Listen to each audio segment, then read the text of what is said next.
backing out. Now you're backing out. It's hard to talk big with a shotgun in your mouth. Shotgun in your mouth. I'm glad you brought your friends. They can watch you go down. Watch you go down. I got mine too. So welcome to my house. Welcome to my house. 'Cause these are my people. And this is my land. This is my land. This is what we prayed for. And this is God's plan. This is God's plan. And if you ain't from here, then you won't understand. You won't understand. This is my country. This is who I am. This is who I am.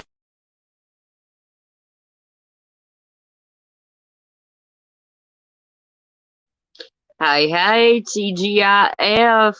How you doing, Miss Stars? Oh, helps if I unmute it. That's helpful. How is everybody doing? Hey, Miss Loretta, Mr. Joe, how you guys doing? Glad to see everybody. Welcome. Thank God it's Friday. I can't say that enough.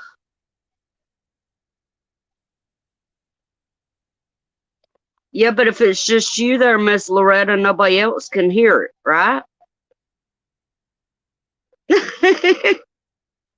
I'm glad to hear.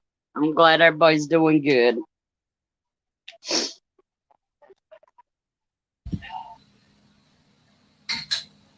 You know, the initials TGIF actually stands for something else as well. What? It also stands for Thank God I'm Forgiven. Hey, Hoot, how you doing? Good to see you. Heathen, how you doing? Good to see you. What's everybody doing on Friday night? Right? What y'all doing? What's everybody getting into? It's Friday. Did I miss Susanna's comment?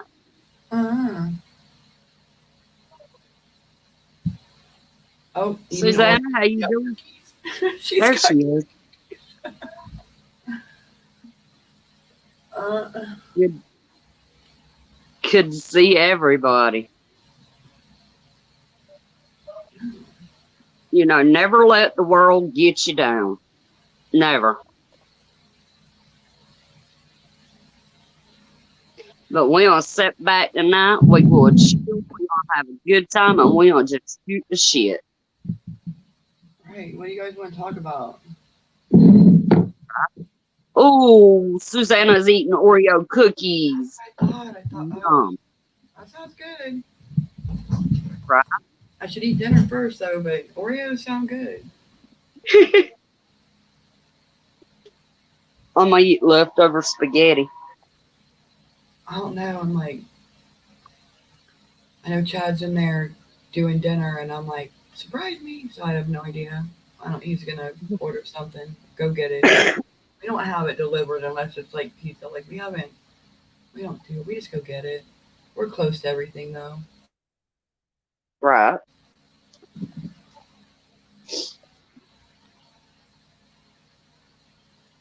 So what y'all want to talk about today? Also, Miss Loretta. What is going on in the world, too? I know there's hurricane about to hit the Caribbean and Puerto Rico and Haiti. They get them. They got to be used to it. Okay, they get them all the time. Right. I'm just saying, the poor people though. Send good vibes to all of them because it's gonna be really wet there. Absolutely, and poor old Puerto Rico. You know, the last couple of years has been destroyed each year. Mm-hmm. My son-in-law has family in Puerto Rico. He's half Puerto Rican. You know, so He keeps me up to date on what's going on down there. Right. Right, Miss Loretta? Uh-oh.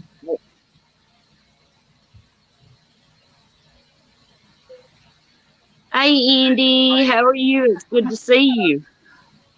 Yeah, Right. Joe,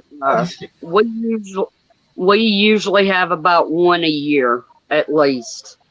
Right. One year we did have 3. I Right. did not, heathen. I did not. Well, regardless of whether it was a lie or not, it didn't happen. Not in the way that they're telling anybody.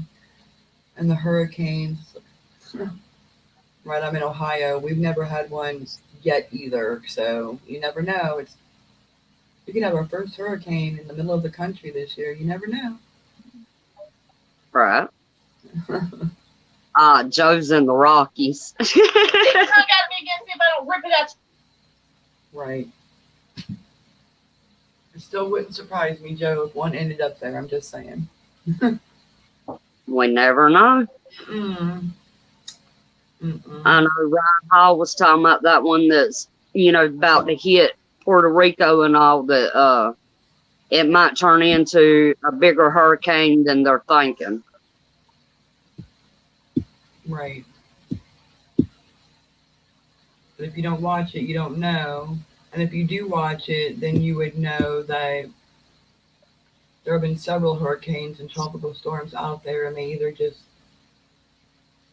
I don't even want to. I don't know what the right word is. They're not there now. Right. But like if you go and you look, and there's places you can go and you can research, and they'll show like the 16-day forecast. They'll show you 16 days ahead, and like 12 days in, you'll see a hurricane, and it'll come to the coast of our country, and then you'll go back there like 3 or 4 days later, and note that hurricane's gone, and it's like, well, why was it there to begin with? I like to ask questions, just stuff like that. Right, Miss Loretta. Right. Right.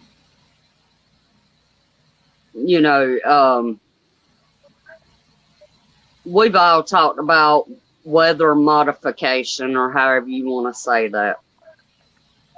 Manipulation, not, yeah. And we all know they do it.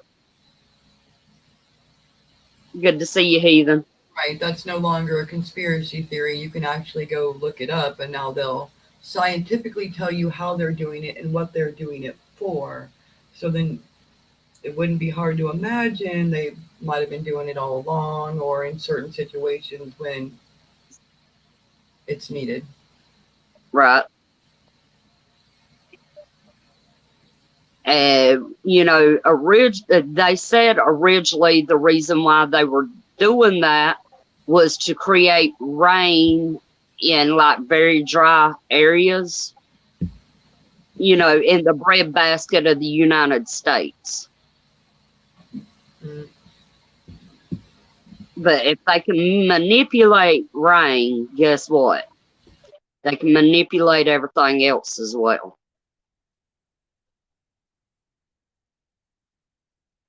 Just saying. Right. It's all part of that. Try not to do what your TV tells you to, and try not to believe everything the TV's telling you, and just go outside and see it for yourself. Go take a drive.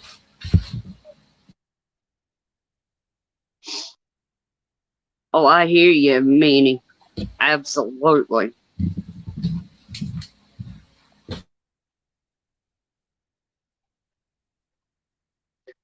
You talking about where did I hear that from? I remember back when I first started hearing about it, I was like 12, 13 years old, I believe. But I'll have to look it up and send it to you, Miss Loretta.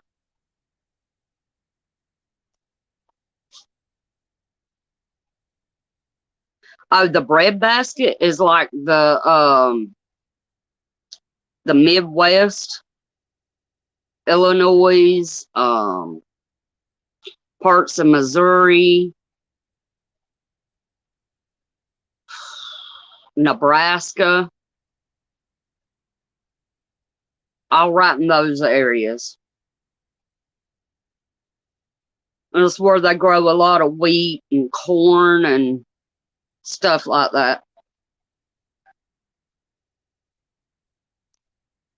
You know, down here in the southeast, we grow just about everything. But we grow more corn, tobacco, and soybeans than we do anything else. There you go. Cloud seeding has been around since World War I as a theory and practice. The silver nitrate they use is a modern invention. That's right. Right, Miss Loretta?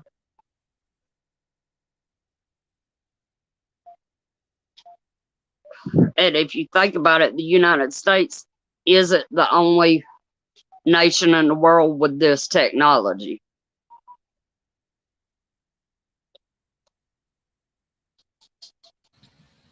Right. We're not the only country that uses it. I mean, Right.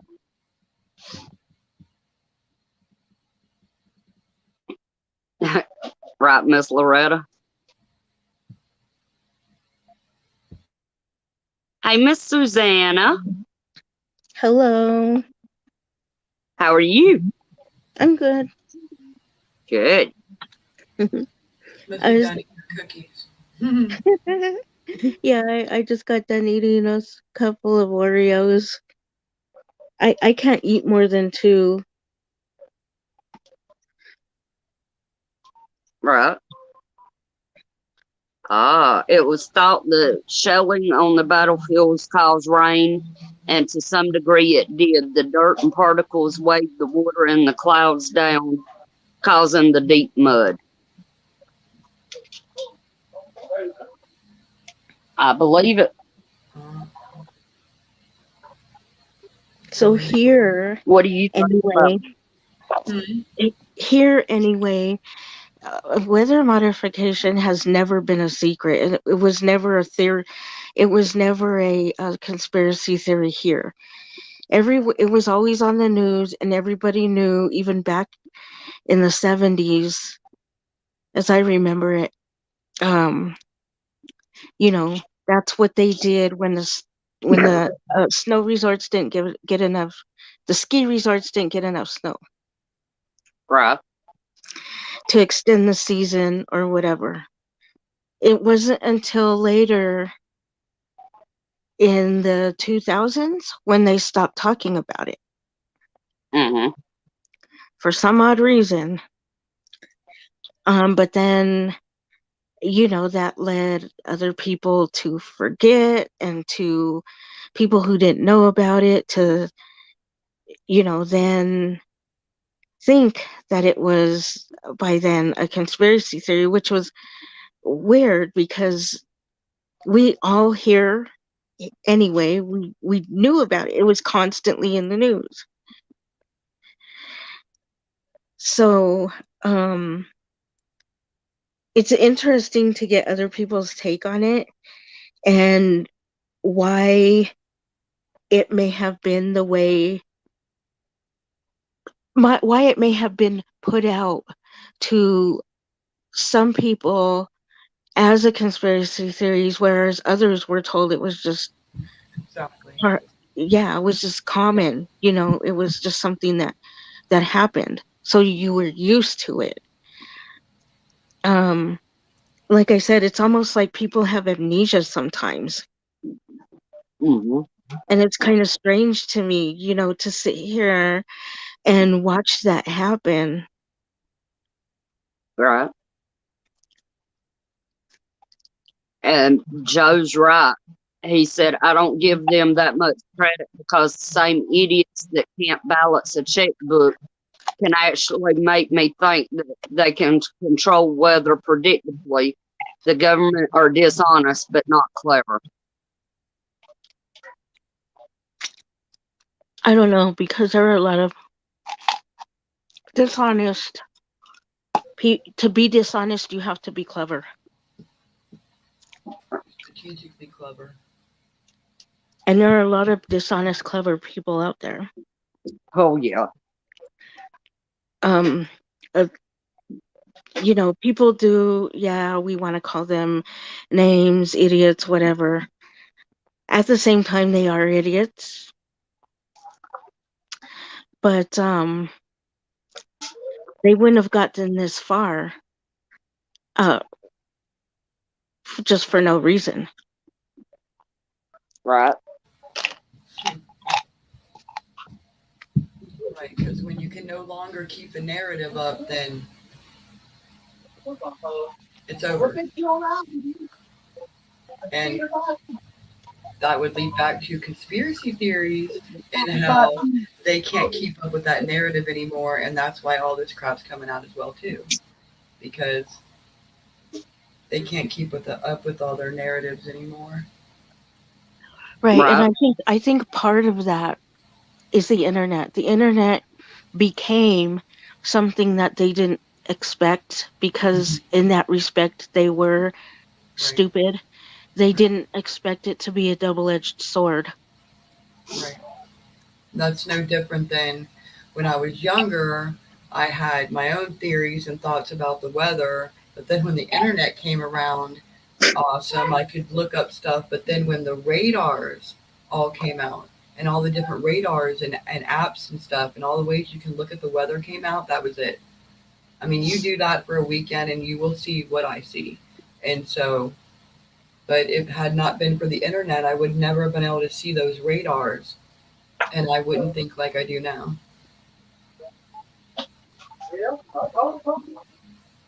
And that's no I different than the UFOs and everything else that are out now. It's like, well, they were all conspiracy theories until people started putting their videos and pictures online showing what they're seeing in their backyard. And then people are making YouTube channels and whatever app channels. And then the next thing you know, there's thousands of people with thousands of videos of crap they've seen in the skies.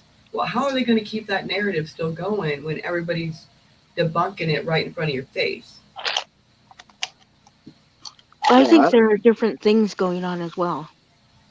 I do Oh, too. because some of the things that I've seen don't look natural. They look like they're doing a combination of things. Um, Yeah, it looks like they're putting up stuff like, what do you call that? Like holograms in the holograms. Yeah, sky. right. They Mm. want people to see certain things in certain places. Uh-huh. Have you ever seen um in China where they have those cities in the sky? Mm-hmm. Right, all holographic and all the characters and right. So how much is real and how much is not? Right. And And why I would think they they're have to? Go ahead. I think they're doing a combination of things with that as well. They Mhm. want to see how people react to these things. I'm sorry, I have ice in my mouth. Okay. You're good. I think the same thing. I'm like, why? And to me, it's the question. I ask questions backwards. I'm like, well, why would they have to stick holograms in the sky to put fake stuff up there to begin with? And so it just makes me go, because there's really stuff up there. Something's up there. That's just how I think in my head. And I already thought there was stuff up there anyway, so big surprise. But to go your whole life and think there's stuff up there and it's all a conspiracy and then all of a sudden it's not. But then it's like, well, what are they doing on purpose and what's real?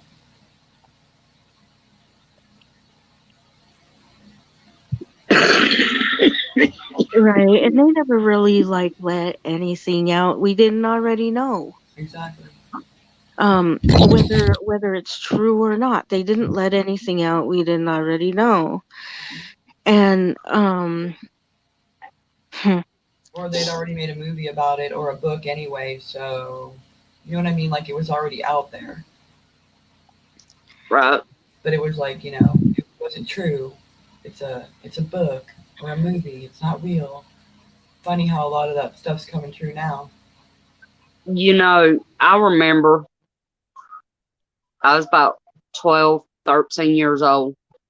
My mom's sister, who was living with us at the time, was working at some chicken houses. And my mom and I went and picked her up that day, and as we was coming home, we got to the house and we was standing there waiting on Mama to unlock the door. And I turned and I looked up in the sky. And I'm talking about it was perfect, sky.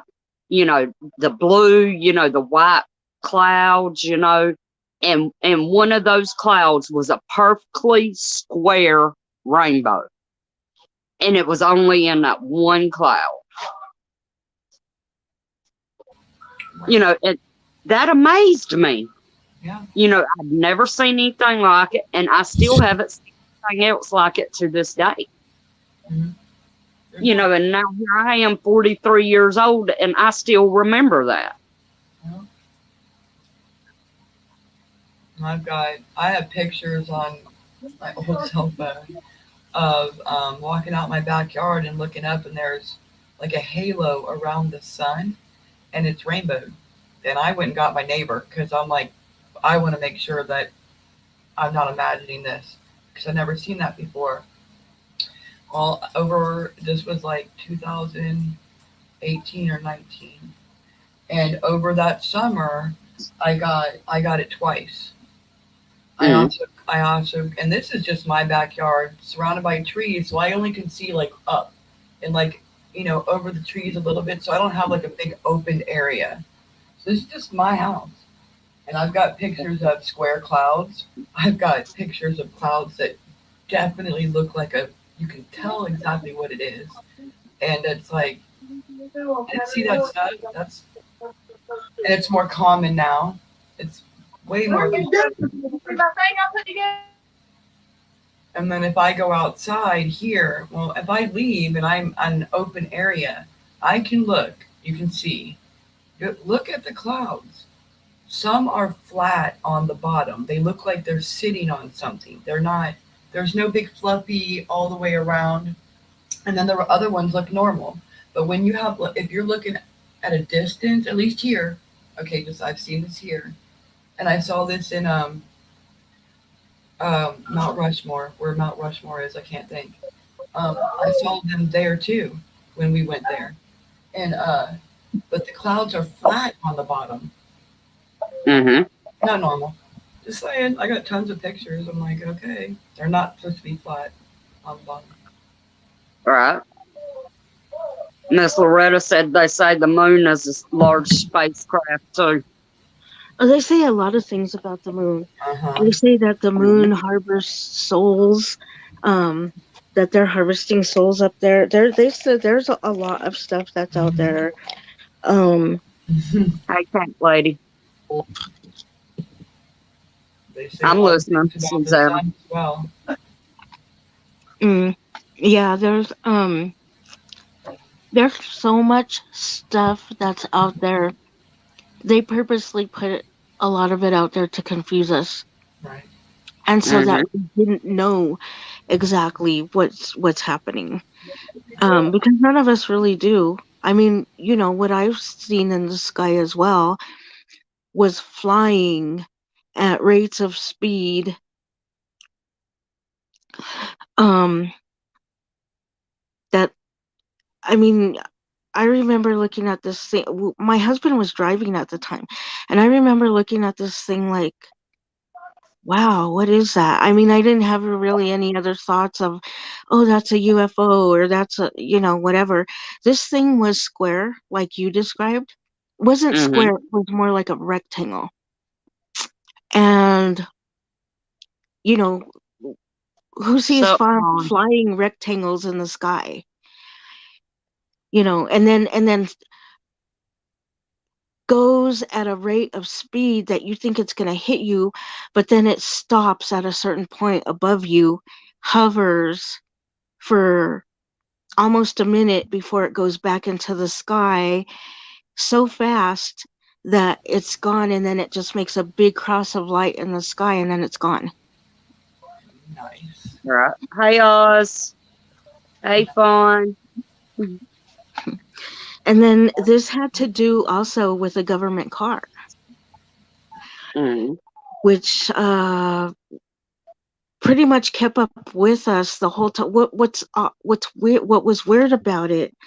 Not that there was even a government car there, but that the road was pretty much, it was us and no one else. Usually we see a lot of people on that road, and we were going from one state to the next.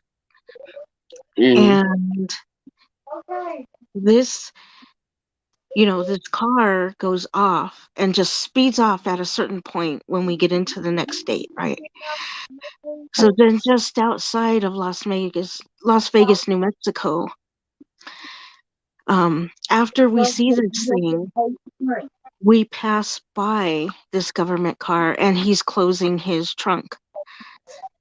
And so the thoughts that were going through my mind were many. Mm. Was that a hologram we saw in the sky? Was it tracking something in the sky? Was it ours and they were tracking it or following it? Or was it somebody else's? I mean, I'm the type of person, I have varying different types of things going through my head as I'm seeing this. So I can't, people always say, well, what was it? Well, I can't tell you what it was. I don't know. I don't know anything that goes that fast, and I don't, and hovers in that shape and form. Mm. And that's what it looked like in the whole middle of this thing. While it's keeping its shape, I don't know, it's almost like it was cloaked, but it looked like swirling mercury is what it looked like to me. Right. And it was just one of those things where you don't talk for a couple minutes and then you look at each other and go, did you see that? And then the other one confirms it and says, yeah, you mean that thing flying in the sky? Because I Right. still, to this day, some of the things I see don't always know if I'm just seeing things or what. I always have to have somebody corroborate it without me describing it, because I want to know that I'm actually seeing what I'm seeing. And it's not always, have to do with UFOs. There are other crazy things I've seen too. And, all these things are just very interesting. That's why I've always been into things like this, because why am I seeing these things? Why is it there? Just those questions you always ask yourself. Right. Thank you, Miss Loretta. You know, we all know we live in a huge universe. Thank you, and not everything is explainable. As far as me personally, I do not believe in aliens. I mean, that's me personally, because I've never seen any. That's You know, because I never turned on my camera, Peach. this is true. This is true. But I mean, I don't try to discredit anybody for what they believe, because we all believe what we believe. But let me remind people, back when the stealth fighter, I'm sorry, I'm obsessed with the stealth fighter. I think them things are awesome, especially since I seen the first one, in the sky a long time ago. But anyway, when they were first testing the stealth fighter, everybody thought it was a UFO. And then come to find out a couple of years later, it was man-made. So, I'm thinking to myself, Yeah, it could be otherworldly or it could be man made. Hey, And Jewish, shalom, my brother.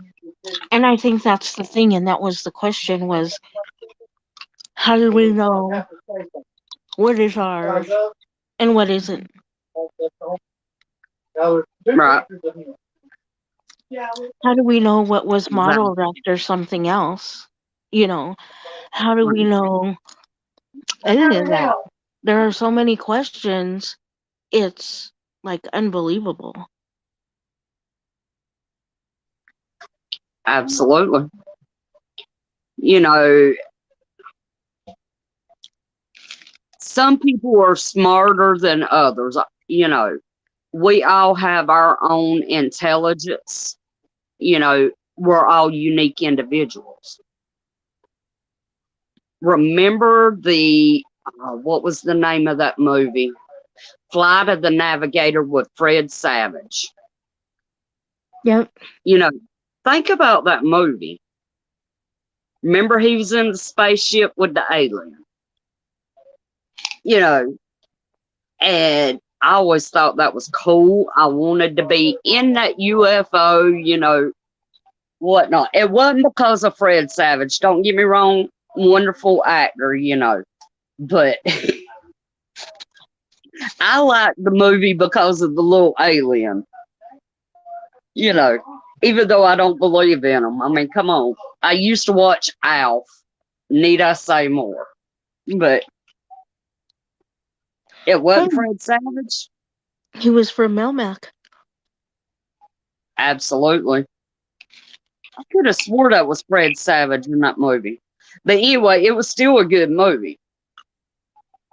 Baked mac and cheese, cooked cabbage, and deep fried okra, green beans, and 7 cherry cheese pies. Ooh, that sounds good, cat lady. Oh my goodness. I would totally barter. I'd barter my dinner Right, for that dinner. Yeah, I don't even remember who was in that movie. I remember the movie, I just don't remember who was in right. it. Well, you know, the funny thing is we all talk, you know, shit about Disney. I don't agree what Disney does. Let me put that out first and foremost. But on the Disney Plus app, that movie is still on there. Cause I know because I went back and watched it like 2 months ago. Flight of the Alligator. Oh, you know, Minnie, I often think that too. You know, because you know that's the way I'm programmed to think. I'm a skeptic when it comes to a lot of it.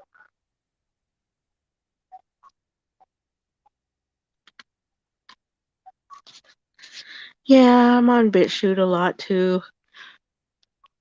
I haven't been in probably a good 6 months or more.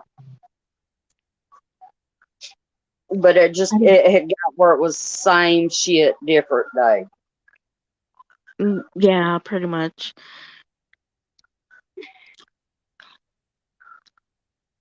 And if y'all ever hear me say SSDD, that's what I mean. Same shit, different day. Thank you, Stephen King. Just saying. You know, because first time I ever heard that reference was in one of his movies. 603 score and 6. That's right. And then there's some of us, out there that you go with your gut and your mind and wherever it leads you, and it's like, why in the world of all the things on the planet would I be so interested or intrigued about a certain thing going on this planet, and then it ends up being a conspiracy theory, and then it ends up not being a conspiracy theory. And Mm-hmm. I don't know where I was going with that, but I'm one of those people where when I was little, I mean little, elementary school little, Mm-hmm. I would just I started asking questions and I just went with my gut and wherever it led me about that certain thing. And I have never differed from it from a child. And I've had my whole life and all the research and stuff I've done about the topics of UFOs and things off this planet. It's never changed my mind about what I thought when I was a kid. And I'm thinking, well, why would I even think this stuff as a child? And I think there's a lot of us, not just with that area, but all kinds of things where you just knew when you were little and it never left you. And now it's part of your life right now or whenever. This is how I look at it. The reasons why I looked in research to begin with. Right. And, you know, Oz was talking about, you know, revelations. You know, there's a lot of good info in the book of Revelations. And the reason why I bring that up, and I'm glad that Oz did bring that up, I've seen a total of 5 YouTube videos today. And do you know what all 5 of those YouTube videos involved? Me as an alien? Right? No. Darn it. Okay. Think about the back when Solomon's temple was still around. What was the one thing that they sacrificed on the temple altar?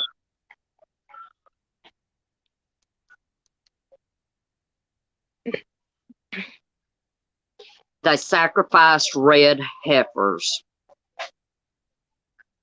And a couple of them was delivered to Israel within the last couple of days. It's all symbolism, people. I'm just saying. Right? It's all symbolism. If it's fine, you will find it in the Bible, like Revelations. I mean, it's all, there's so many other things you could go look to. But I've said it before, you know, all those things are guides. They're like guidebooks. If you can look at them like a guidebook, not taking away your faith, but if you looked at them like a guidebook, like this could happen, instead of the stories of what happened before, if you look at it like what's going to happen in the future, your perspective is completely changed and you're following it daily by what's going on right now in the world. Mm-hmm. And what a lot of people don't realize is the Jewish people are just waiting on the word go. They already have all the building materials and everything for the third temple. They're just waiting. Right. So if you pay attention to that and you read those things and they talk about the temple being built and then you see what's going on, it all goes together. It all goes together. It's all right there. Like you could literally watch what's going on and then compare it to things already written that are supposed to be from the past, but they're about right now. You know, the more and more that science tries to discredit the Bible, the more and more they find that, you know, that it's true. They found Noah's Ark. They found, you know, about the great Noah's flood. You know, all kinds of things. Me too, Hoop. Well, that also depends on your perspective. Right. Because not everybody believes that that's the actual ark. Some people believe it landed elsewhere, not far from there, but they do believe that it landed elsewhere. So there are different takes on that. It just comes down to your beliefs about that, because they won't all be the same. Mm-hmm. Right. Yeah, we're talking about red heifers. You know, the cows. I promise it's cows. Oz said the math is simple. If they have to be under 2 years old, the latest possible date for the sacrifice is April 2023. The last estimates I heard, they could have the temple built in like, I can't remember if it was 2 weeks or 2 months. April, right? Hmm. Well, it's close enough because I thought March, so it's only a month off from what he's saying. So see, however you look at it, and however you discover it, and however you research it. But I just want to throw this out there because I don't know. I haven't heard really many people talking about it, but the New World Order, you know, Mhm. that's one everything. One Right? financial system, one government, One religion. one religion. Now, you got to ask yourself, with all the religions and faiths right now on the planet, what could they possibly do to an entire planet to make everybody believe in one thing? Just like that. How are they going to do that? Just ask yourself that question. How do they eliminate all the all of them for the one they want all of us to have? And then it makes you go, what? What about all the other ones? They don't count now? Like, and that's just a whole nother hole you can go dig in. But I'm just saying, think about that. How would they make everybody look one way instead of all the different ways everybody's been doing their thing this whole time? Yeah, that is a big rabbit hole to go down because there are different perspectives for that as well. Hmm. And oh, during the stuff that happened the past few years, there are questions as to what that is and why, especially because a lot of it has to do with no religion at all. Hmm. And so there are those who believe that that's what they want. They want to take away all religions. Um, Mhm. so, depending on how you look at that, uh, as you're doing your research, Right. um, it just depends on what you believe as you keep finding things. Um, when you're doing research, you can't stop. You can't stop because there's always more to keep learning, and therefore you have to decide what it is you believe, if you actually even believe any of it or not, Right. or whether you do truly have a huge open mind where you just kind of leave things there, and as you go, Right. you know sort of um incorporate some of that into your thoughts and feelings as well. And Right. go with your gut because it's not it's you. There's so many different things, and you. How do I say it? This is why I've always said, pick your faith, stick with your faith, because once you start reading and looking stuff up, it could make you want to change that. And Mhm. so you try to look at it with an open mind. That way you're not guided in a different way because you read something one day when tomorrow you could read something different and go back to how you know what I mean? So you don't do that. So like go with your gut and how you feel spiritually and then go research it all and be like, oh my goodness. Right. Hey Oz, how you doing? Yeah, good day. Hi on. Oh, On heathen. the red heifer is exactly what part of what I did a community post earlier today. Mm-hmm. I was just waiting to see if I could find more than one Israeli source to confirm it, so that it doesn't end up being disinformation quotation marks.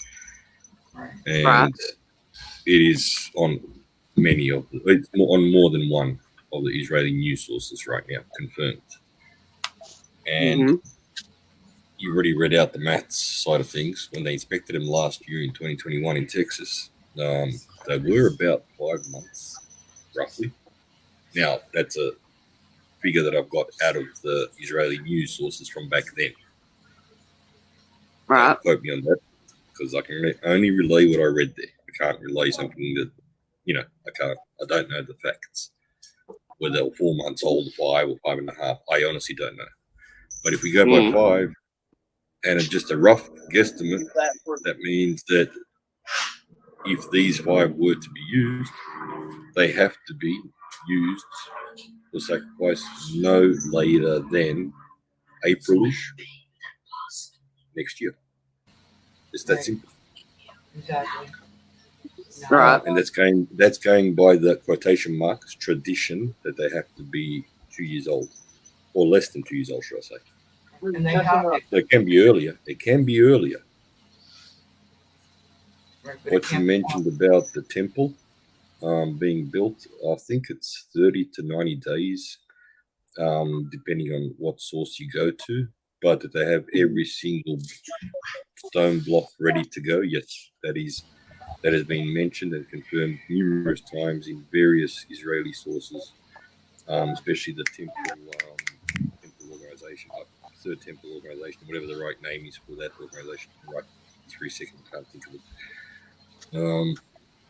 And here's another piece of information that I've also put out there, which many won't appreciate or many will have strong emotions about, but it is a fact. In 2021, the Israeli government and the rabbinical influences that are there, so both religious and political, have a very firm stand on the name of the train station of the new railroad that runs to the Temple Mount, which was being built. Was supposed to be finished by 2020, not finished yet, but it is pretty much in its closing phases as far as getting finished. So from the international airport to the Temple Mount, and the station at the Temple Mount will be named, if nothing changes till then, Donald Trump. Now, again, somebody may say, "Oh, but this, but that." I don't care what anybody says. I'm just stating the facts. I'm not. Right. Yeah. And if somebody wishes to ignore the facts that are being placed right in front of our eyes, well, not my problem. Well, you know what I mean. I can't. What can I do to help someone who doesn't want to see what's right in front of their eyes? Right. Now, if When we you go by said that, I was like, my mouth dropped. Sorry.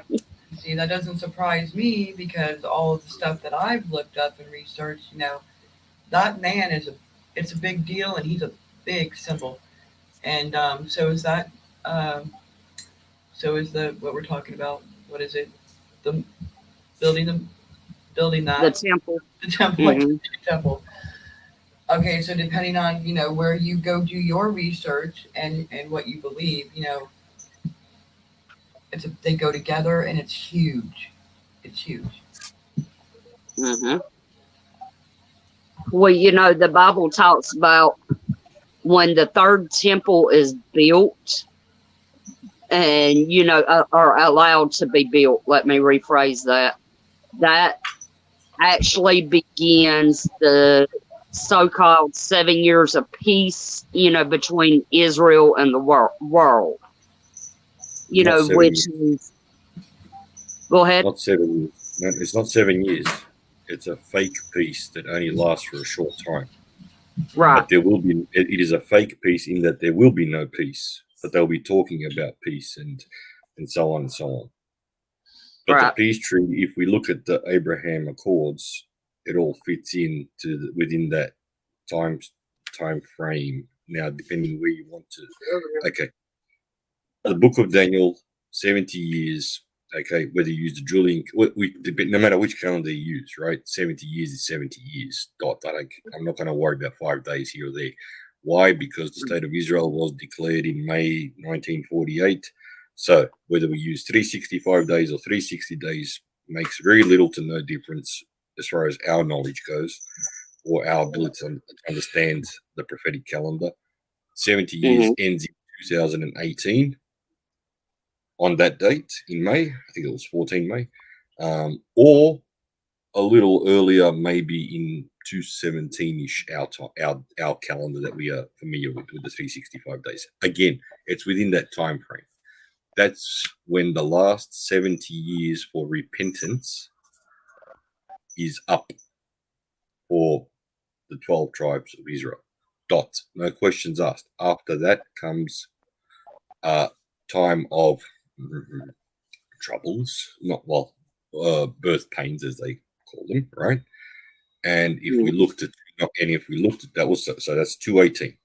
If we look at 219 or end of 218, but 219 in particular and 2020, we can see that the whole entire globe had earthquakes literally do a 360.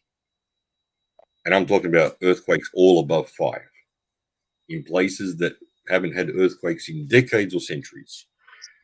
And everybody was like, what the, how the, who the, what's going on here? And volcanoes, you name it. So everything that was described had exactly happened the way it was described. We're not talking about those little quakes of 2 or 1 or something that we don't feel. All above 5 on the Richter scale. And there were many more, bigger ones and smaller ones. But if you look at the stats, you'll see that 2019 and 2020 were very interesting as far as that goes. We also know what happened in 2019 as far as we can't talk about it. And we also know what happened in 2020 as far as what and who signed off on the quick express manufacturing of it. Or should I say, not to talk about it. And we also know what happened as far as people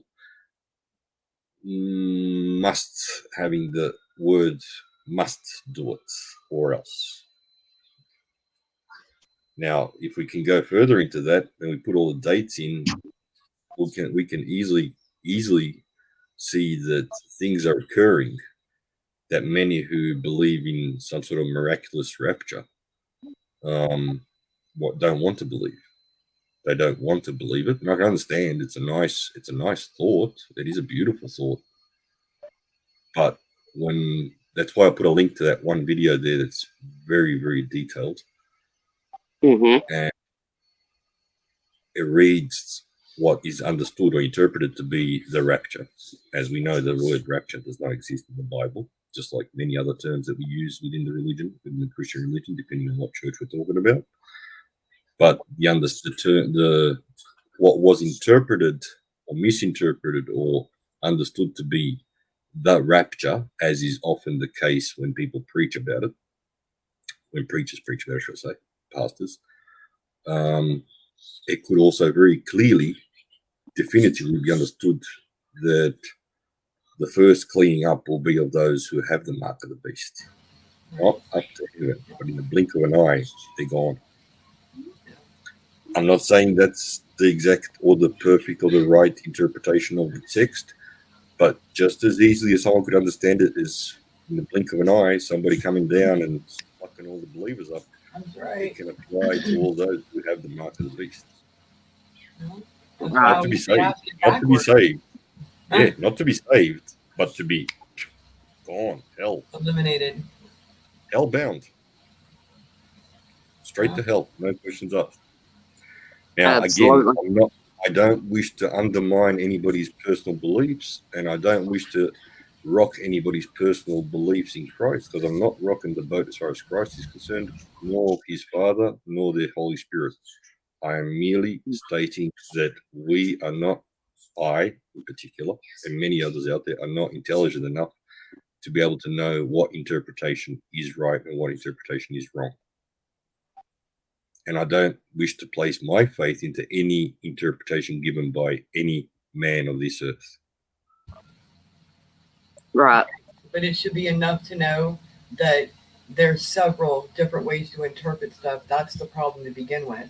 If it's said and we all can't see it the same way, then there's got to be something else about it. That's how I am. I ask it backwards. Well, if they say it this way, I'm like, well, can it be that way? And how come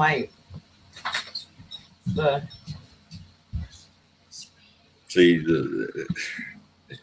it touches on the topics that many a church member, depending on what church it is, doesn't want to discuss. Because Faith Right. alone, faith alone, as per this, is clearly not enough. If you read Revelations, you will see that not taking the mark, the deed of not taking the mark, is needed also. Yeah. That's a deed. That is a deed. That is a deed. And yet all these pastors that talk about faith alone will read that and not understand that they're actually telling the believers out there that, hey, your faith alone is not enough to prevent you from not being saved. You must have the deed as well of not taking the mark. And we can go back to Christ's words and we'll see that deeds are very important in every aspect. And I'll give an example of anyone that brings harm or misleads a child from him. It's better that he be have a stone around him and thrown into the water. So isn't that a deed? An evil deed? He's talking about deeds. He's not talking about faith alone. He's talking about your deeds. And he clearly states there's no salvation for anyone that harms a child. Mm-mm. No. He said You also, harm. anyone that Go ahead. brings a child, and he stated very clearly, note, physical deed, anybody that brings a child to the church, to me, to him, to Christ, he's doing a good deed. He's talking about deeds. And then I refer back to Revelations. There is a deed there. Yes, it's based upon your faith, but how strong is your faith? Are you willing to starve to death? Are you willing to be martyred? Are you willing to disobey the government? Are you willing to go without money? Are you willing to live off what you can live off where nobody else wants to live, where you never thought you'd be living? They're all deeds. And I'm not picking on any church. I'm merely quoting scripture, paraphrasing scripture, not with the intention to mislead, but with the intention to relay exactly what the message is, the warning is, or they are, should I say, what the warnings are. And I don't mean that as I'm not a preacher, but you can read the Bible just the same as I can. In fact, you know what? Hang on a second. Go to Bible Gateway, and you can have every single version of the Bible put up from King James to you name it, to even the Hebrew one, the Orthodox Jewish one. So pick and choose, go through them all. Doesn't matter what translation it is. So don't trust me. Do not trust me. Trust your own eyes and your own ears. And this is why I love stuff like this, because I believe a totally different way, and than all three of you. And, but that's just me. And I see things differently. And I'm sure, there are other people who, believe totally differently than us four. So, but I love to hear other people's perspectives, not just my own. I want to hear what other people have to say. And, even if they have those little differences in there, no matter how little or big they are, because I am very open-minded and I do like to hear that. I do like to, so I'm one person you will never offend. you, um, it's just one of those things for me. It's a constant learning thing. I grew up in Catholic and Lutheran schools. I have Hebrew Bibles. I have Catholic Bibles. I have a King James version. I have different versions of them, like you said. Um, so yeah, I've done my research. I've done my part, but that doesn't mean I've stopped looking at it either. I'm constantly learning. I love constantly learning. And I think that's how a lot of people should be, not just taking, one person's word for it. to me, there's roughly, that many even religions on this world. People do not, even in their own religions, do not believe exactly the same as the next person. They just don't. Right. It's all perspective. And it's also how you grew up. Because your house might have read the Bible and said it one way, but your next door neighbor might have read the same Bible, gone to the same church, and they do it different in their house. Right, Loretta. I have cousins who are Baptists, by the way. There are different kinds of Baptists. Growing up in schools like that, you have friends who are different denominations.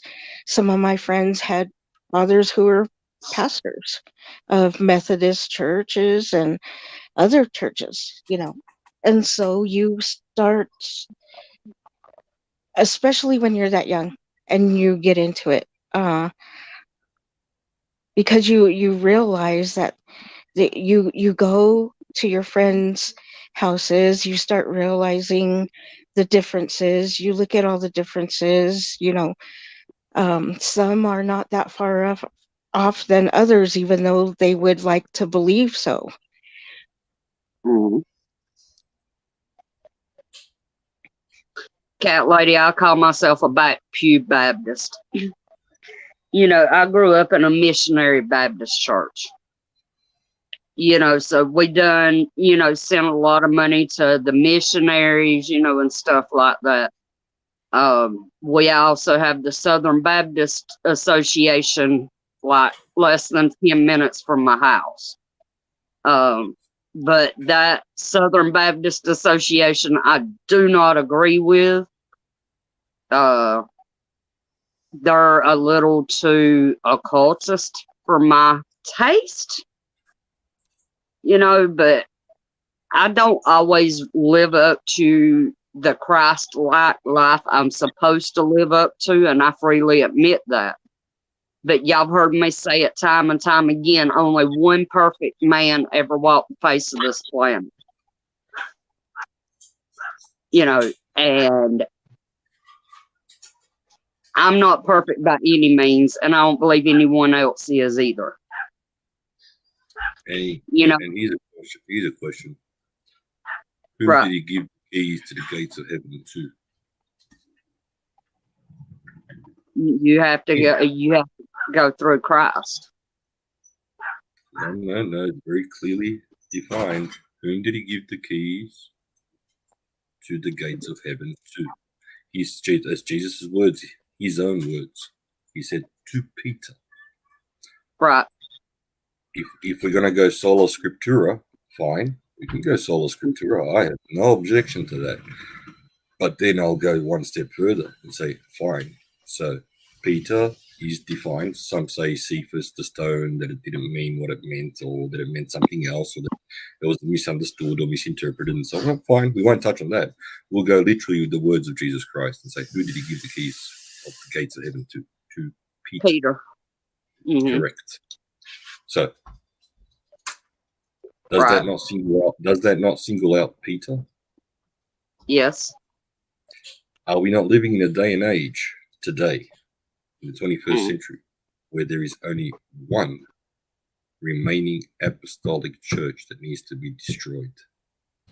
Because let's face facts, all the others have been destroyed. All the ones mentioned in Revelations, they're all gone.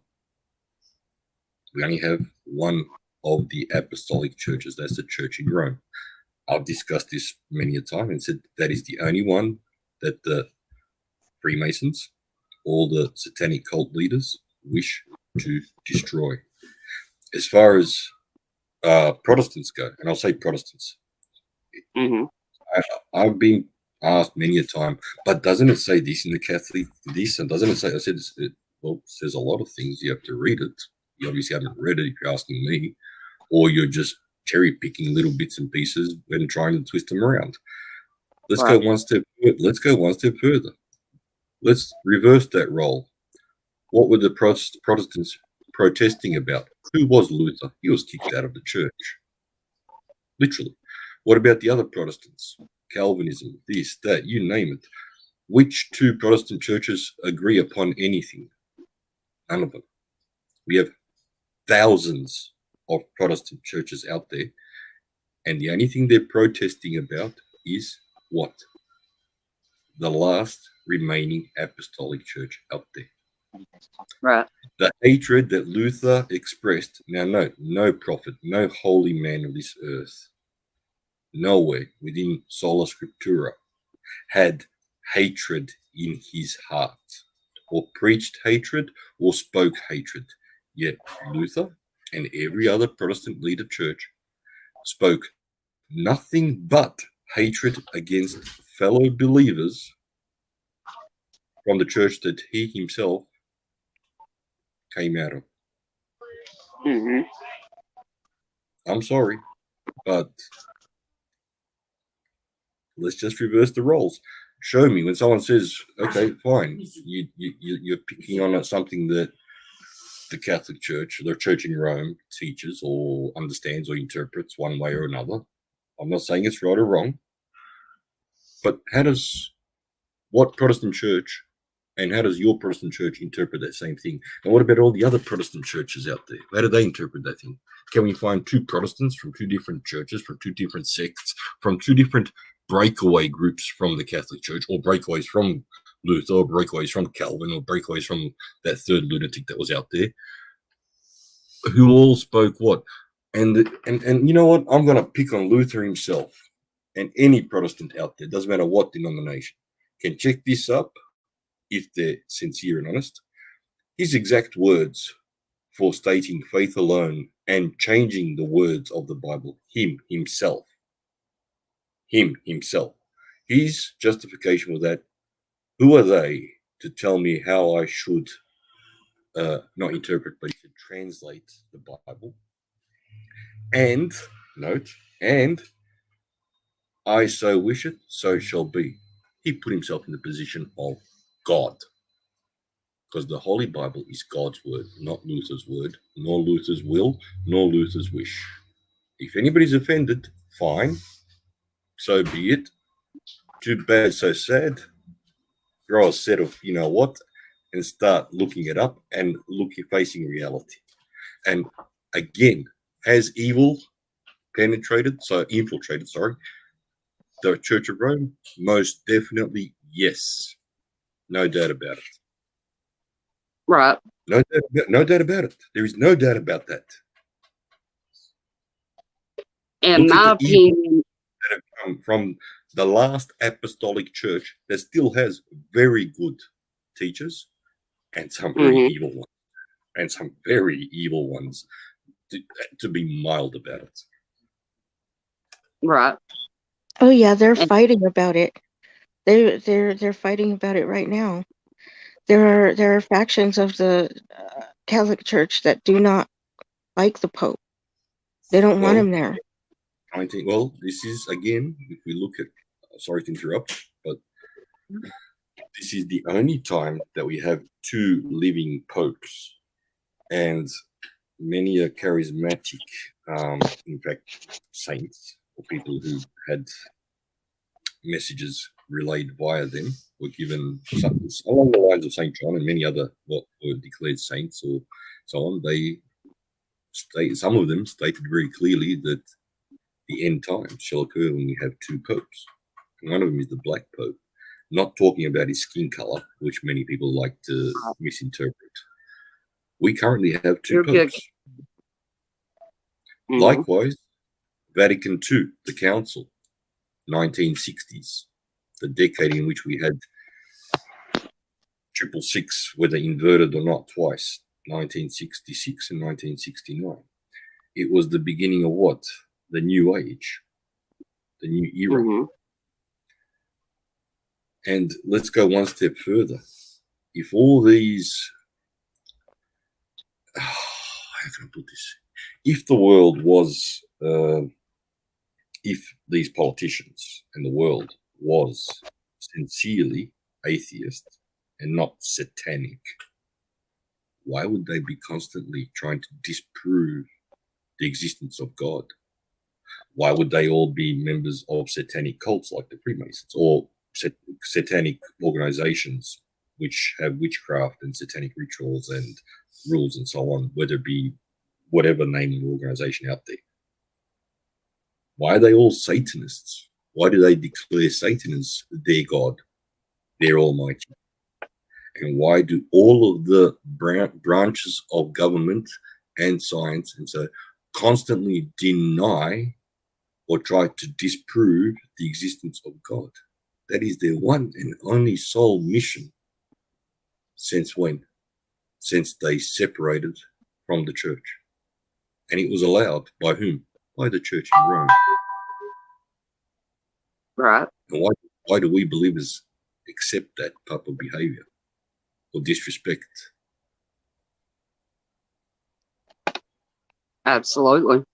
I mean, you was talking about how the Catholic Church or the Church of Rome, has been infiltrated. In my opinion, I think every church has been infiltrated. Without a doubt. Without a doubt. I'll back you on that, and I'll even dig up examples of, you name a church, I'll dig up examples of it.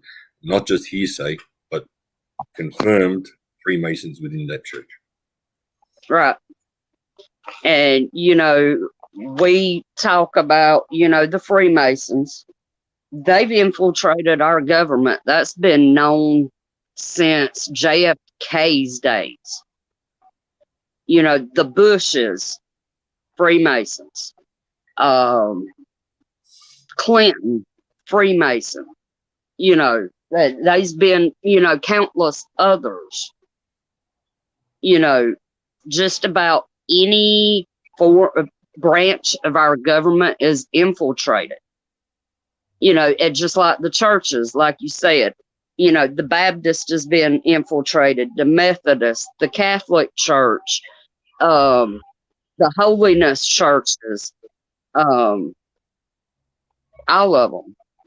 And look at the misrepresentation given out there. And when someone mentions idolatry, I dare anyone to give me one official church source from the church in Rome.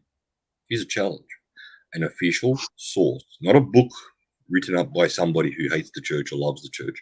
An official church, whether it be the catechism or whatever, where it says that one must worship a statue. I'll just use a statue as an example, just if you don't mind, just to be consistent with the Ten Commandments, right? Because of the cow and so on and all that. We know that story. So, and to show one source of the church in Rome that states that the divinity resides within any statue. Because you can't have idolatry if there's no divinity within the statue. And you can't have idolatry if you're not worshipping that statue in which the divinity is apparently or supposedly residing. I dare anyone. I'm not daring anyone to show me idiots out there who have fallen for that. There's many of those. Right.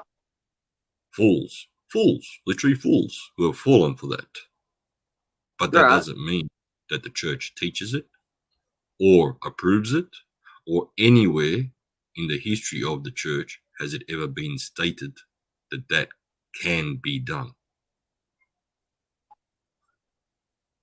That's true. As far as, and I'll go back to Jesus Christ, the Ark of the Covenant, which was physically around in his day.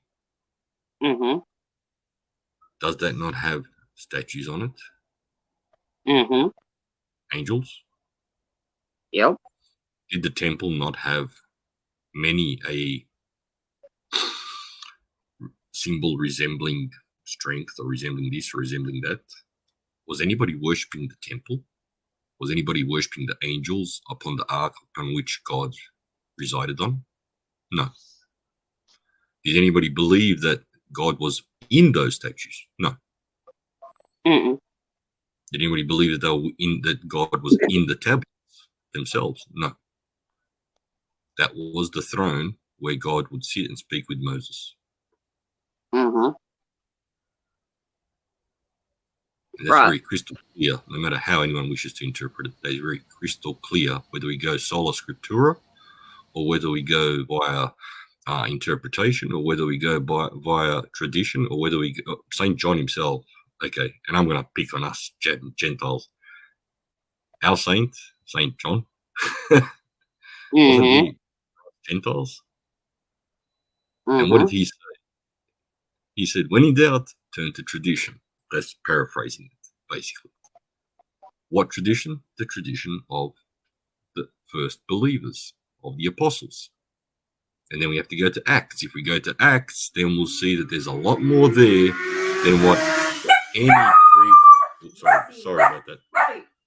Than what any preacher out there, or pastor, or priest would like to admit. Because I would dare any one of them to show how they resemble the apostles from within Acts. Not all of them, Right. many of them. Yeah, I won't say all of them. No, far from it. There are very good people out there. Very good teachers. And you and I have talked about it before, and I told you I don't know much about, the Catholic, beliefs and stuff like that. But one question I've always had, and maybe it's just, differences in the denominations. I know a lot of Catholics pray to the Virgin Mary, as well as other saints. And that's something that I've never understood. Have you read the prayers? It differs between one person and another. Some see it as, most of them see it as honoring, not worshiping, which a lot of people, that's what they see. And then there are others who just do it. They don't really see it either way.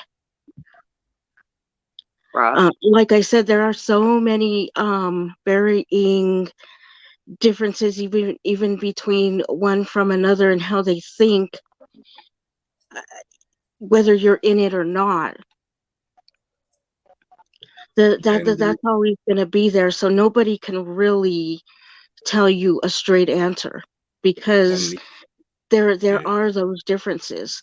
I have friends that see it one way. I have friends that see it another way. And one needs to turn to tradition and go to Acts and go to Pentecostal Sun or Pentecost and see what happened there. And through the apostles, people confess their sins right there and then, in real time, in the 3D world back then, to the apostles. But they're confessing their sins not to the apostles, in the sense that the apostles shall redeem them of their sin, or forgive them, shall I say. Right. The apostle was simply a mediator. Christ told the apostle, he gave that power to the apostles to do. Because if they were doing something against his will, or against what he commanded them to do, if they strayed, they would not have been a church, or they would not have been the heads of the church. So again, sola scriptura, going back to the Bible. No tradition in the sense of tradition as far as interpretation. No, sola scriptura. As far as the prayers go, if you read any of those prayers, it is very clearly understandable in each and every prayer that asking Mary, the Ark of the New Covenant, the mother of Christ, the chosen lady, the chosen woman who was absolutely pure,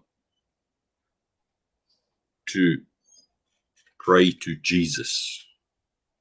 The only prayer out there that is honoring Mary and is in fact 100% solely biblical is Hail Mary, and that is quoting the angel's words and Mary's cousin's words, who was blessed with John the Baptist, who gave birth to John the Baptist. So we are quoting sola scriptura again. We are quoting the Bible. Hail Mary is literally quoting the angel Gabriel, who God sent his message via the angel Gabriel to Mary that night, We are literally reciting the angels, God's words that the angel relayed. And Mhm. the second part is quoting the words that the mother of John the Baptist said to Mary when she went to visit her. And she had no Right. clue of what was going on. She just, when she saw her, it was like, boom, revelation. She understood. She knew what was going on. She knew who's inside Mary's womb. Right. So it's sola scriptura. It's not. Mhm. And anybody that says that that's not as per the Bible, I guess they haven't read that part of the Bible. Or Right. they skipped. I guess they skipped that class on Bible study. But any prayer that is to any saint, just like any of the apostles who are all saints, Mhm. he's asking them to pray to Jesus for us, or for somebody else, or for humanity, whoever you choose to pray for. You're not praying to the saint. You are asking the saint to relay your prayers to Jesus. It's always, well, I can do that directly to Jesus. Absolutely. Nothing wrong with that either. But if Mhm. we're going to go by the Acts, if we're going to go by the Acts of the Apostles, the oldest tradition of the church that we have, we'll see that one's relaying one's sins to God via a person on this earth, an apostle, is Mhm. biblical. You can see that baptism of a whole entire family, of a whole entire household, is biblical. Bringing children into the church is 100% as per Jesus's words, biblical. And there's so much more there, but it's not. I'm not at any moment in time trying to defend the evils that have been committed, nor should anyone judge the apostles or the church or any of the original churches that were mentioned in Revelations via the evils committed by mankind. And that's what we fall victim to too many times. Doesn't matter what church we're talking about. We talk smack about another group of Christians and just keep doing the work of the devil in Right. divide, conquer, and making it so much more easier for everyone to take the mark because of the lack of clarity, the lack of understanding. And every time we start bickering among ourselves over what one thinks or believes or feels, we are literally setting ourselves up for the fall. And we've all done it. We've all done it. Oh yeah. Now, That we have. I understand that many a pastor out there has literally talked smack about the Catholic Church in the most evil and vile of ways. And yet they misrepresent everything they say. We can go through, on just on YouTube, you can pick 20 pastors that talk smack about the Catholic Church, and they cherry pick sentences. They do exactly like the Islamists, the extremist Islamists do. They cherry pick lines out of their Quran, and they say, see, but they haven't read what's before and what's after. They've read it, they've taken it well out of context and use that as their justification for their hatred. Note, hatred. Where in the Bible do you see any apostle, any man of God, any prophet holding hatred in his heart or preaching hatred? Mhm. What man of God can teach anyone to hate a fellow believer? Because Jesus said very clearly, how can one love God when he hates his own brother, believer, his own fellow believer, brother in Christ? How can one then love God who he's never That's met or seen? And yet he hates this fellow human being who believes in Christ on this earth, who he knows very well. Mhm. And when I put these questions forward, I'm not putting them forward as some sort of person who deserves any respect or any type of honor or any type of. I'm not talking from above. I'm talking as the worst of worst out there. Been there, done that, and regret it. And say to myself, Right. How could I? How could I? We all fall short of the glory of God. All of us. You know, we have to have our own personal walk with God. You know, I often think about the footsteps, you know, where the man's walking through the sand by himself, but there's two sets of footprints because Jesus is walking with him. Wonderful story. Yes. It is, you know, and that has hung on my wall my whole life, you know, and it's something that I truly believe. You know, I accepted Jesus Christ many, many, many moons ago,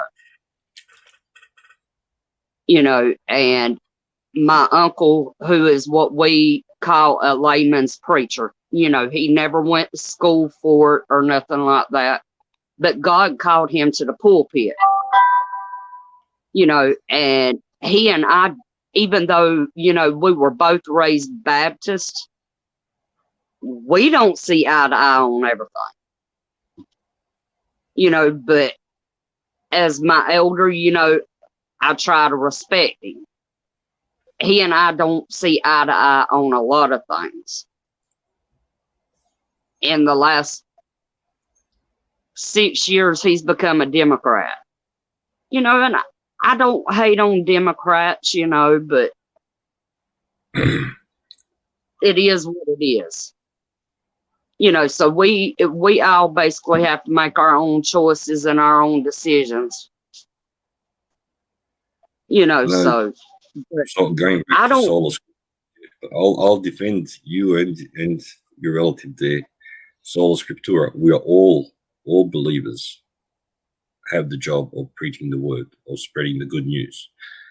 However, if we look at Acts again, sola scriptura, we will see that there was a hierarchy established by the apostles by laying of the hands onto the, call them bishops, deacons, priests. And you'll also see that even though there are no female priests out there or female bishops, there are female deacons. Very surprising fact, isn't it? And yet many, well, I'll pick on the Roman Catholic, doesn't like to mention that.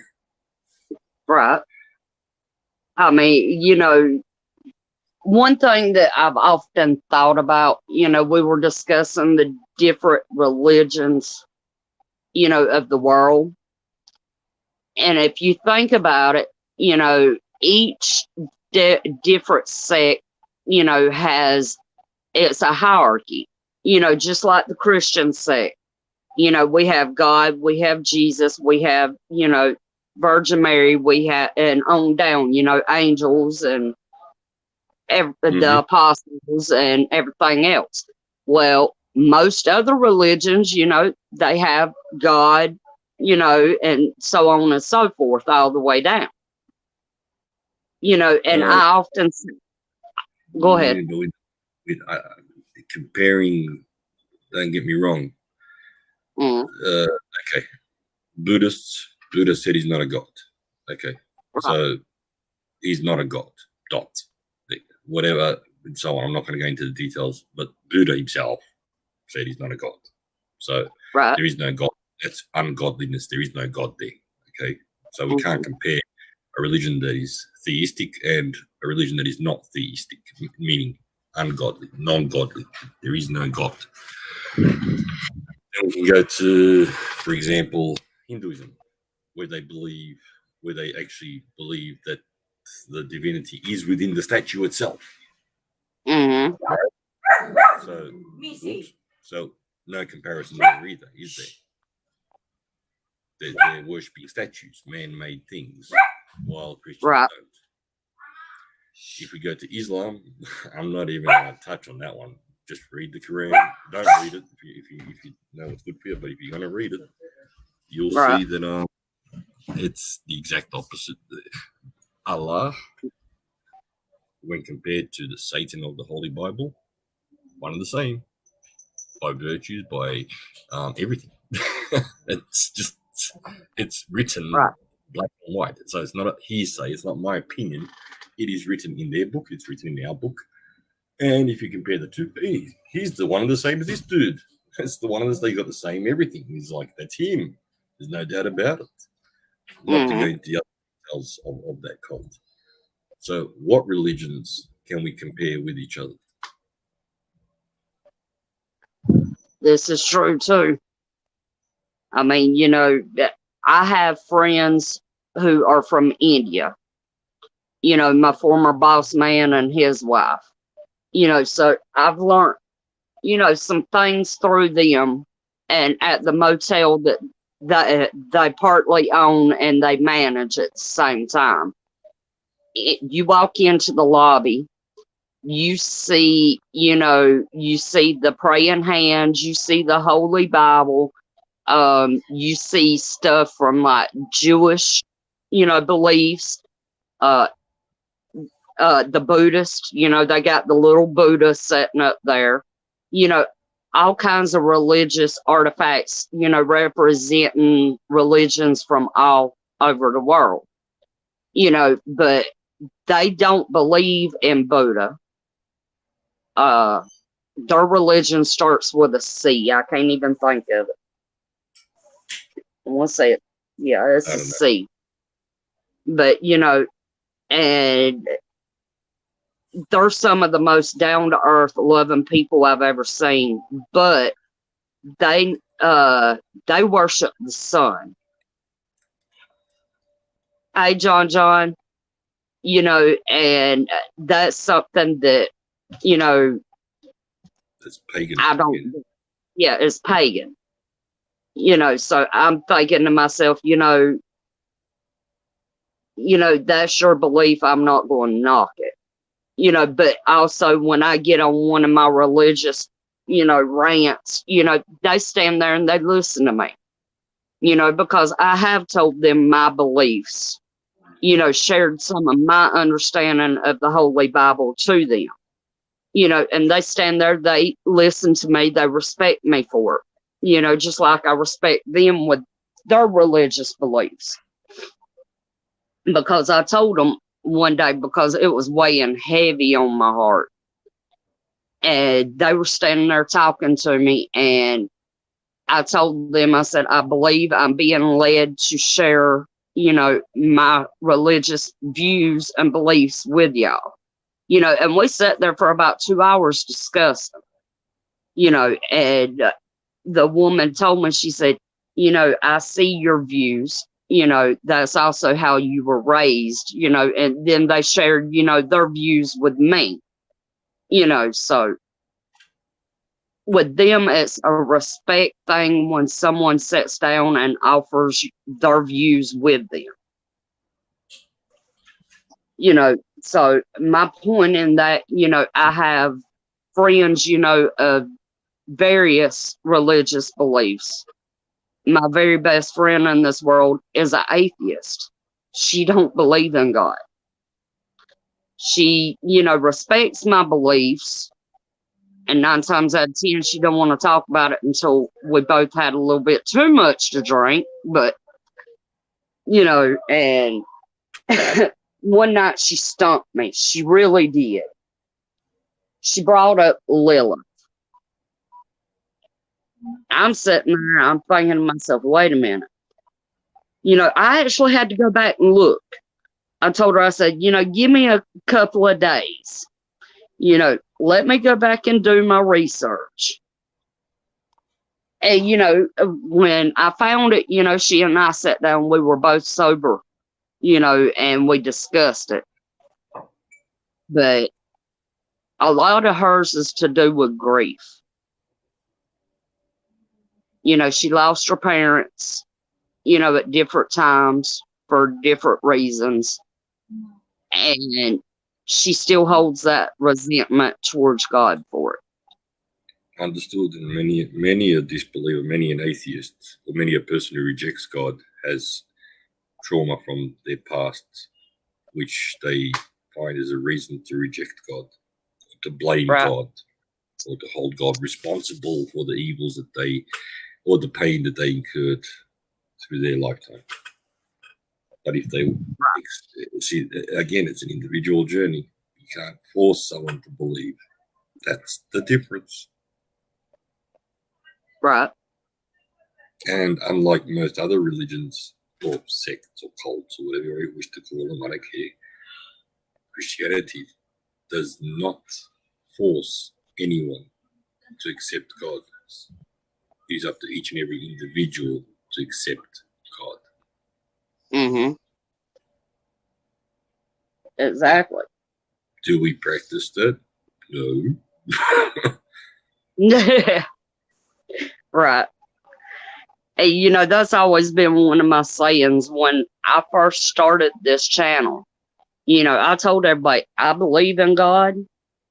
You know, if you ask me about it, I'll share it with you, but I'm not going to force it down anybody's throat. You know, because I did go through a period where I didn't want nothing to do with God, nothing to do with religion, because I lost my mom. You know, but I've come back full circle. You know, I was finally able to let go of that hatred. You know, anger. so, right. Or anger. It's more anger. It's anger than hatred. It's maybe a combination of both, but the hatred dies out because the name Yahweh is in your DNA. So it's like hatred cannot exist where Yahweh exists, and if Right. it just cannot exist. If it exists, that you're rejecting Yahweh. It's your choice. Right. Absolutely. Where did everyone disappear to? The stars jumped down. Her food had arrived, and Susanna's phone was overheating, so she's back in chat. Oh, okay. Because I got to go to the mechanics, pay for the new gearbox work. But yeah, problem is I have to go to one or two ATMs to get the cash. Oh, bless her heart. What was that? I said, bless her heart. I know how them days are. Oh yeah. I actually put out a video about that recently, just a few days ago, about the monarchy and the cash and all that. And Right. I'm getting to the point where it's like we're not just running out of time, but do I have the luxury of spending any more time online and not doing what can be done in that time? I don't mean that like one of those doomsday preppers. I'm just talking about seeing what I see, or seeing what we all see in front of us. It's right in front of us, like with the red heifers, as an example, and playing like, oh yeah, I got time. I can hang out online and do this and do that, and try and relay this and try and relay that, or try and get people to start prepping or think about prepping. Or it's like, hang on. I got a wife and 3 kids. They're priority number 1. Dot. End of story. Right. What's more important? Me trying to do the right thing, or thinking that I'm trying to do the right thing and not doing the right thing by those that I love? Or you can get my point there. Right. So I'm getting to the point where, and another thing I wish to make everybody well aware of is the fact that I actually put a community post out whenever I put it out on that. With posters from the Second World War, both, I believe, 2 from the UK, 1 from Germany, 1 from the USA. I could be mistaken, though. I think it's those 3 countries. Lights out and silence. Somebody talked. It's time where lights out is approaching faster than we could ever imagine for us. And when I say lights out, I mean off the grid. And as far as communications go, it could already be too late for all of us who have a phone and are are on a PC or laptop or whatever, on the internet basically. But at the same time, we do still have options. And it's not just a case of turning the number off or throwing your phone in the river or whatever. It's a case of getting the alternative comms out there so that we can function and communicate and ensure some sort of network of, even if it be just within the people on the property / the family, we can ensure communications, which are not part of the internet. So it's not too late, but it may be too late. And I don't wish to say that like one of those bloody preppers out there that are doomsday, doomsday, doomsday. No, this is reality. Right. Miss Loretta asked Oz, how do you witness to an atheist?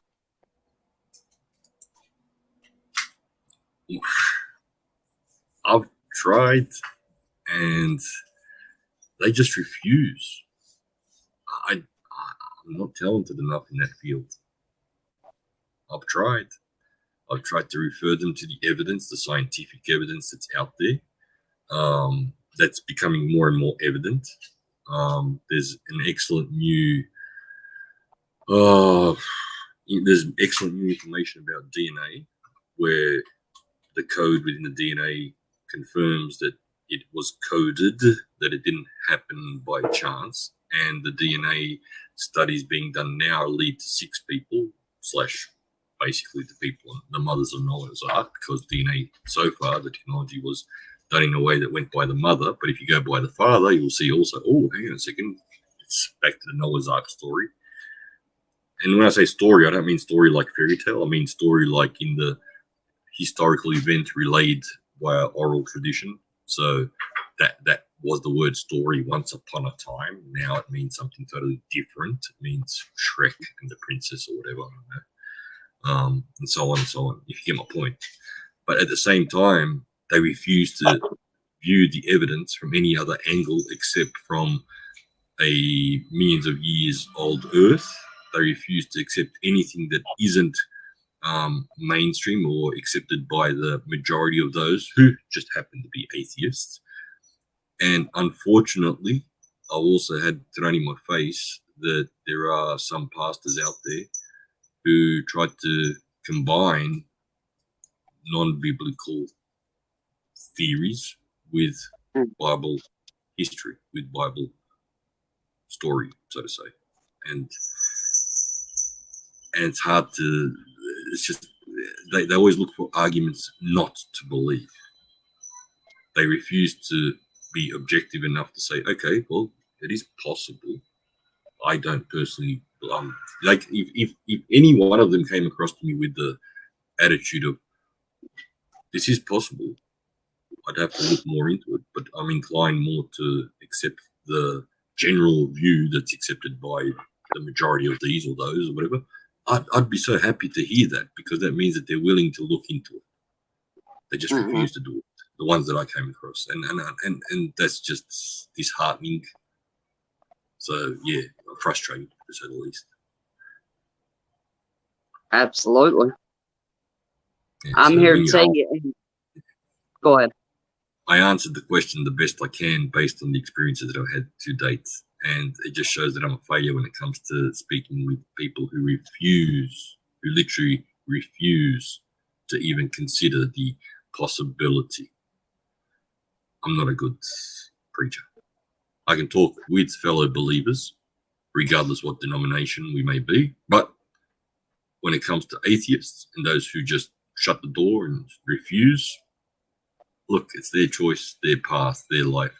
If they keep shutting that door deliberately, I don't know how to help them except to pray for them. Right. Absolutely. You know, in my experience dealing with my best friend, you know, I try to show her God's love, you know, through not only myself, but other people in our house that, you know, believes in God. You know, and every day I tell her, I'm praying for you. You know, and I do. I pray for her every day. You know, And 9 times out of 10, that's all we can do is pray for a person.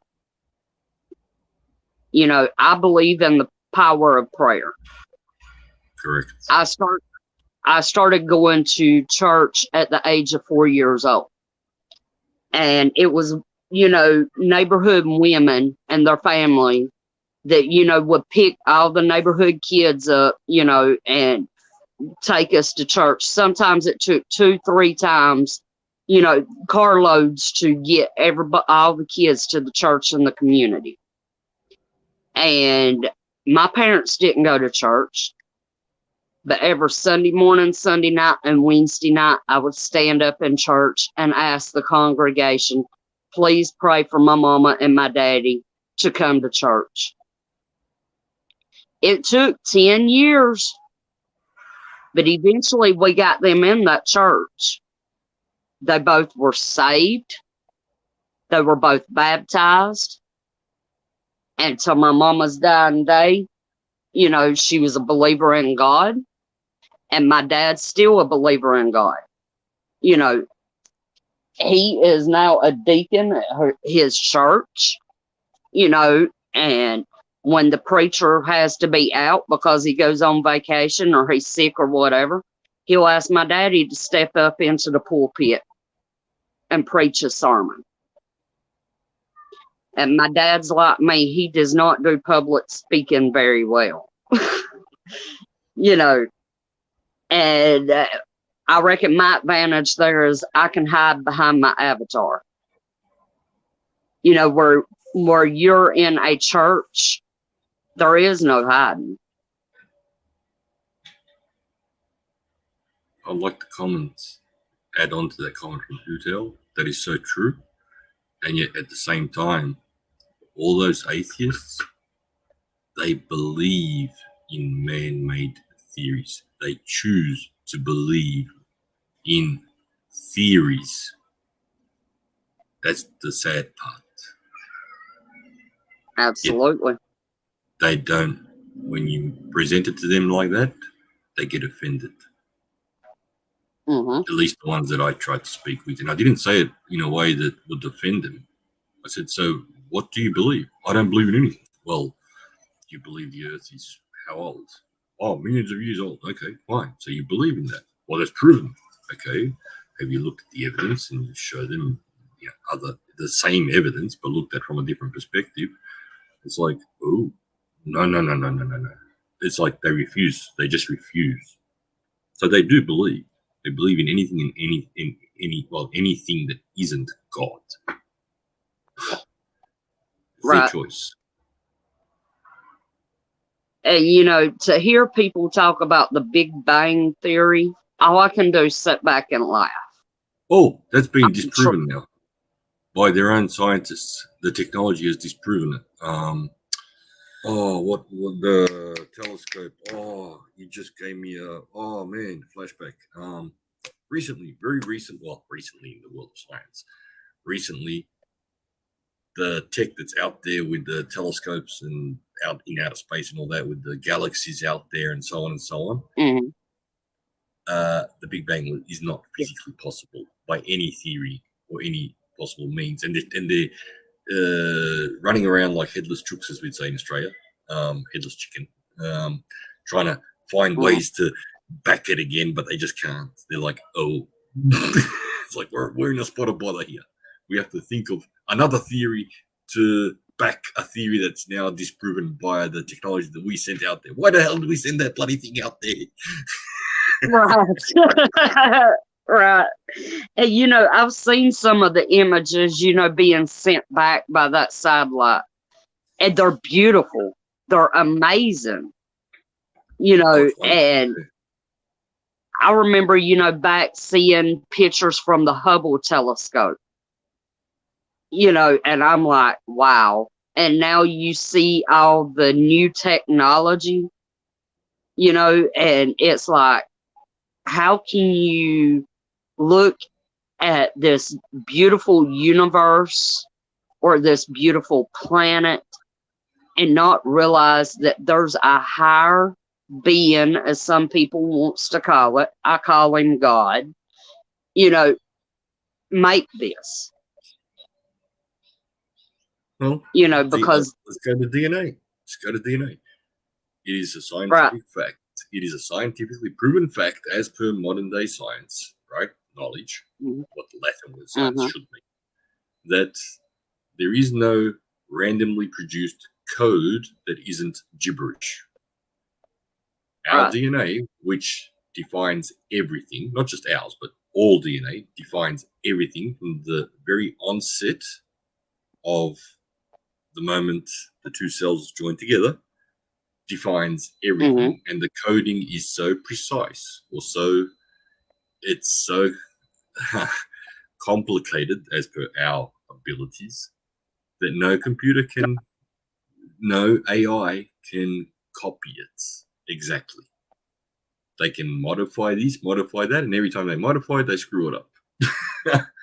But right, so there has to be some sort of brain, I'll say brain, behind that code, because otherwise the code wouldn't exist. Because they cannot give right, one single example anywhere of random code being produced and that it does something. mhm, Evolution, too bad, so sad. right. And, you know, Miss Loretta brings up a good point. Who couldn't look at a newborn baby and not know there is a God? Just my thoughts, he created it. You know, we have a 7-month-old in our house, and he was born very early, you know, and he was in the NICU for a while. And they honestly didn't know if he was going to make it. You know, he is a miracle child. God pulled him through that. I mean, I have people, you know, in local churches praying for him. I have people here on YouTube praying for him, on Facebook praying for him. You know, to me, every child is a miracle. But if it was not for the hand of God, that little baby inside my house would not be here. Hoorah. He absolutely would not be here. Loretta, that video on that other platform that I recommend people search up will give you the answer to that question. Right. And you'll find many a source out there where the name Yahweh is seen clearly when using the letters for the coding of our DNA. But many refuse to accept that. Right. Be But the name careful, Yahweh meaning. does- Sorry. Yeah, it's just when you use, if they use the letters, then the name Yahweh does show up all too often, or in a way that is undeniable. They can't say, well, it's not there. Yes, it is there. It's right in front of you. Read it. It's like, duh. Right. And if they use the numbering system, the video that I recommended, you'll see something that is,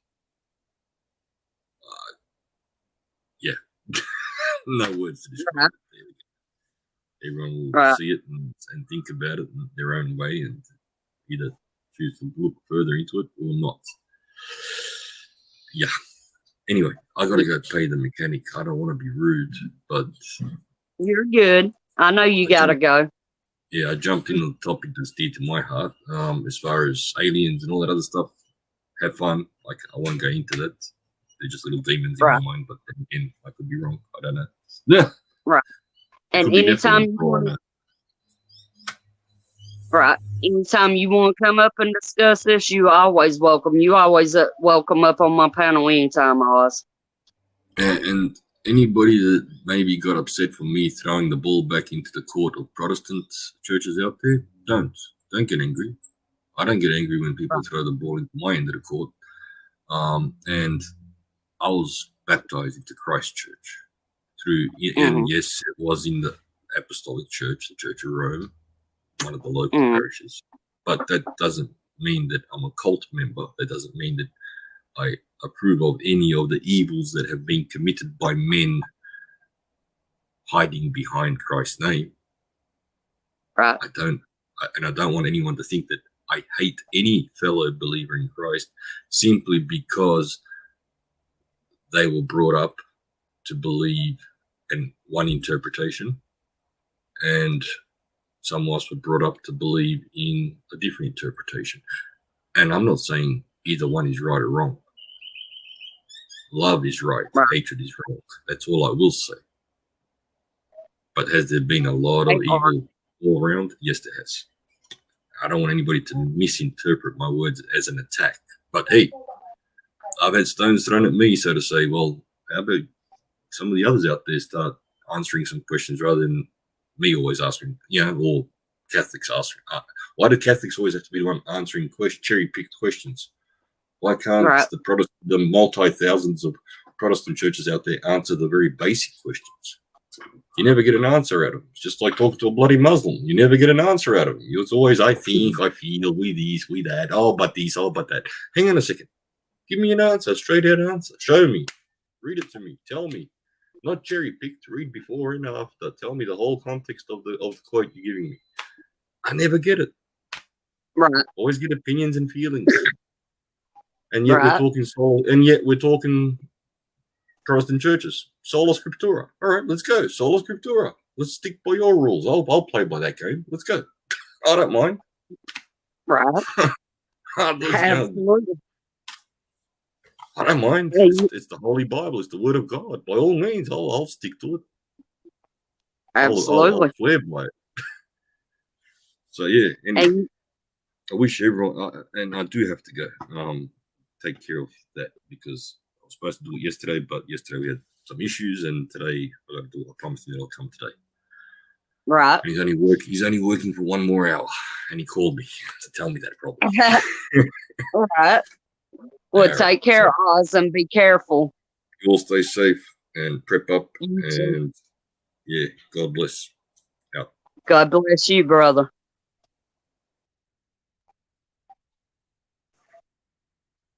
I love talking to Oz. He's so intelligent. Hey, Art Wild Man, how you doing? Good to see you, brother. And you're right. Thank God I'm forgiven. Absolutely. Absolutely.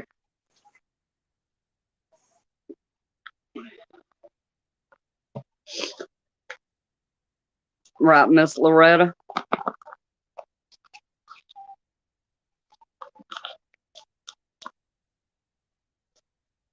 But, I agree with Oz on a lot of things. Absolutely. It just because we grew up in, different sects of sex, SECTS, because I know that word, the way that sounds will get it. Yeah.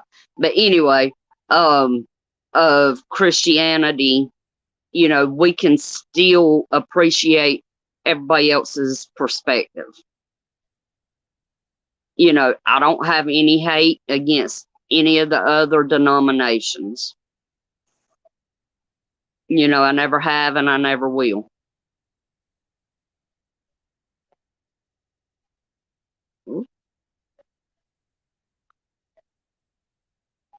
But we are at the 2-hour mark. And y'all know I try not to run it too late. I will not be doing any lives this weekend. If I do, I will be doing a live over on my backup channel. If I decide to go live, I ain't decided yet. But y'all please stay prepped up. Stay prayed up. Keep y'all's heads on a swivel, whether it be YouTube, whether it be real life, whatever. And know that I pray for each of you every day. I love you guys. And I'll let our song take us out. I was coming in, and now you're backing out. hard to talk big with a shotgun in your mouth. I'm glad you brought your friends. They can watch it go down. I got mine too. So welcome to my house. 'Cause these are my people, and this is my land. This is what we pray for, and this is God's plan. And if you ain't from here, then you won't understand. This is my country, this is who I am.